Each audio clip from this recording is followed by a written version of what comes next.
வணக்கம் நண்பர்களே, நான் உங்கள் வெங்கட்ராஜா. இன்னைக்கு நாம திரைப்பட இயக்குனர் ரத்தின சிவா இயக்கிய திரைப்படங்களை பத்தி பார்க்க போறோம்.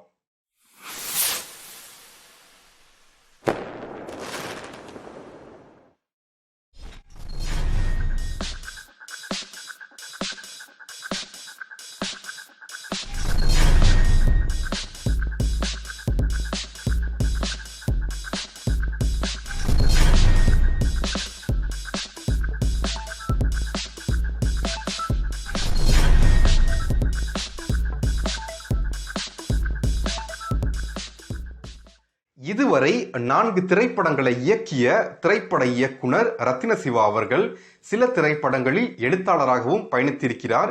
இவர் 1985ஆம் ஆண்டு டிசம்பர் 7ஆம் தேதி மயிலாடுதுறையில் பிறந்தார். தற்பொழுது புதிய திரைப்படங்களை இயக்கும் முயற்சியில் பயணித்தும் வருகிறார்.